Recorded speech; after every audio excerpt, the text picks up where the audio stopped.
नमस्कार, मैं आपके साथ अंजना और आप देख रहे हैं बुलेट रिपोर्टर। आइए बढ़ते हैं आज की बड़ी खबर की ओर।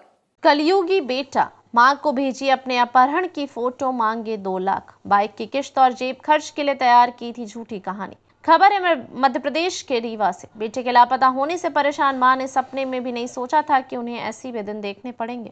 बेटे ने अपने अपहरण से जुड़ी तस्वीरें भेजने के साथ फिरौती के रूप में 2 लाख रुपए मांगने की जानकारी मां को दी थी। बेटे के हाथ बंधे देख मां के दिल की धड़कन बढ़ गई, लेकिन इस पूरे घटनाक्रम की सच्चाई जब सामने आई तो पता चला कि बाइक की किश्त चुकाने और जेब खर्च के लिए रुपए की व्यवस्था करने के लिए बेटे ने अपने अपहरण की झूठी कहानी रची। शहर के समान थाना क्षेत्र अंतर्गत जियोला निवासी मुजनी देवी विश्वकर्मा ने 29 मार्च को अपने बेटे अमन 25 वर्ष की गुमशुदगी दर्ज कराई थी। मां ने बताया था कि उसका बेटा इलाज के लिए अस्पताल गया था लेकिन वापस नहीं लौटा। पुलिस ने जांच शुरू की। इसी दौरान मां ने थाना जाकर बताया कि उसके बेटे का अपहरण हो गया है। पुलिस ने वीडियो और ऑडियो लेकर जांच शुरू की। मामला संदेहास्पद लगा।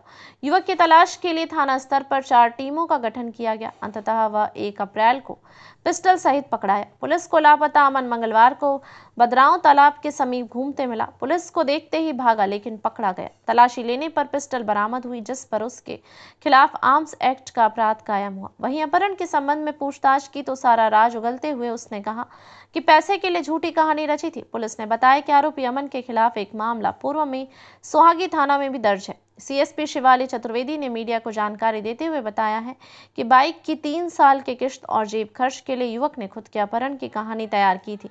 युवक को पुलिस ने पिस्टल सहित पकड़ा है। बुलेट रिपोर्टर के लिए ब्यूरो रिपोर्ट, रीवा, मध्य प्रदेश। क्या नाम क्या है तेरा? अमन विश्वकर्मा।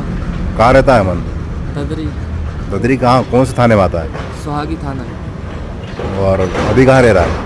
अभी रहते थे झूला मोड़ शुक्ला राइस मिल के पास। 29 तारीख को तुम घर से कैसे निकले थे, कहाँ गए थे, क्या हुआ पूरा बताओ। दवाई के कहा मतलब पीछे कहीं बोल रहे थे पीछे हॉस्पिटल जाएंगे दवाई कराने। किसको बोला था? मम्मी को। तो वहाँ से चले गए थे गाँव। गाँव चले गया था? फिर उसके बाद गाँव जाने के बाद फिर बोला मम्मी को हमको 2 लाख रुपये चाहिए, हम किडनैप हो गए। कैसे, काहे से बोला, किस तरह से बोला? फ़ोन लगा के। फ़ोन लगा के बोला? तुमने अपनी मम्मी को फ़ोटो भी भेजे थे तुमने? जी हाँ। हाथ बांध के इस तरह से? जी हैं? तो कैसे बांधे थे तुमने हाथ? हाथ मतलब जैसे छोटे छोटे बच्चे रहते थे तो उन्हीं से बनवा लिए। छोटे बच्चों से बंधवाए थे? अच्छा। और वो एक हथियार वाला फ़ोटो भेजा था, तुमने भेजा था? हाँ जी, हम भी भेजा। हाँ। तुम्हारा किसी ने अपहरण करा था? करा नहीं था लेकिन सब हम ही किए थे। सब तुम ही किए थे? फर्जी किए थे? जी। तुम्हारा किसी ने अपहरण तो नहीं किया था? अपराध कोई नहीं किया।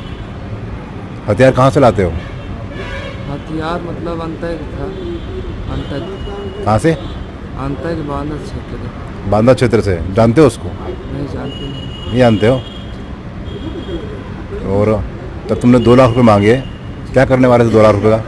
सर मेरे ऊपर इतना टेंशन थी कि मेरे समझ में नहीं आ रहा था मैं क्या करूँ क्या ना करूँ। नहीं तो ऐसा नहीं करना चाहिए। तो पैसे क्या करते थे तुमको 2 लाख में जाते थे, क्या करते 2 लाख का? 2 लाख की जो गाड़ी मेरे नाम थी, किस्त में थी, वो उसका पैसा मैं वो करता जो बस जाकर कहीं जगह जमीन लेके अंतर शिफ्ट हो जाता। कितना पैसा बाकी था गाड़ी का? गाड़ी में 50-60 हज़ार रुपये ऐसे हो गए। 50-60 हज़ार बाकी था। वो बाकी पैसे क्या करता?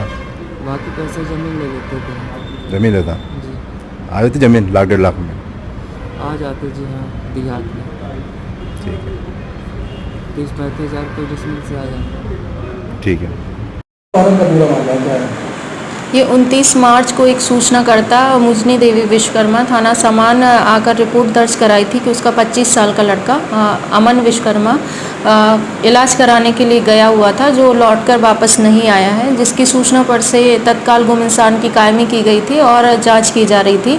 जांच के दौरान ही महिला द्वारा पुनः आकर थाने में बताया गया कि उसके लड़के का उसके पास फ़ोन आया और कुछ फ़ोटोग्राफ्स भी भेजे हैं जिसमें लड़के के हाथ बंधे हुए हैं और हथियार उसके पास दिखाई दे रहे हैं। उसका अपहरण कर लिया गया है और फिरौती के रूप में 2 लाख रुपए की रकम की डिमांड की जा रही है। पुलिस द्वारा इसमें मामले को गंभीरता से लिया गया और वरिष्ठ अधिकारियों के निर्देशन में इसमें तत्काल ही 4 टीमों का गठन किया गया। टीमों द्वारा तत्परता से इसमें कार्रवाई की गई और घटना के सभी पहलुओं पर जांच की गई। और जांच के दौरान और तकनीकी एनालिसिस के दौरान ये चीज़ सामने आई कि घटना संदेहास्पद है और इसमें जब आरोपी की पता तलाश की गई तो 1 अप्रैल को आरोपी दस्तयाब हुआ बदराओं के पास से। और जब आरोपी से पूछताछ की गई तो उसके द्वारा स्वयं ही अपहरण की साजिश करना स्वीकार किया गया है।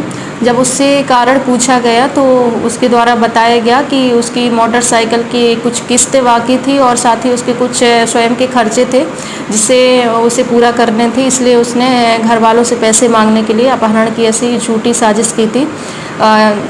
जब आरोपी को पकड़ा गया तो उसके पास से एक पिस्टल भी बरामद हुई है जिस पर से उसके ऊपर आर्म्स एक्ट की कार्रवाई की गई है और वर्तमान में आरोपी को न्यायालय में पेश किया गया है। सॉरी। अब तक के लिए बस इतना ही। फिर मिलते हैं कुछ ऐसी ही बड़ी खबर के साथ। तब तक के लिए नमस्कार और देखते रहिए बुलेट रिपोर्टर। अगर आपको वीडियो पसंद आई हो तो लाइक करें व शेयर करें। ऐसे लेटेस्ट अपडेट पाने के लिए बेल आइकन प्रेस करना ना भूलें। अगर आप हमें फेसबुक या फिर इंस्टा के माध्यम से देख रहे हैं तो हमारे पेज को फॉलो जरूर करें। धन्यवाद। नए वीडियोस एवं ताज़ी खबरें मिलती रहें इसके लिए हमारे चैनल को लाइक, शेयर और सब्सक्राइब करना ना भूलें।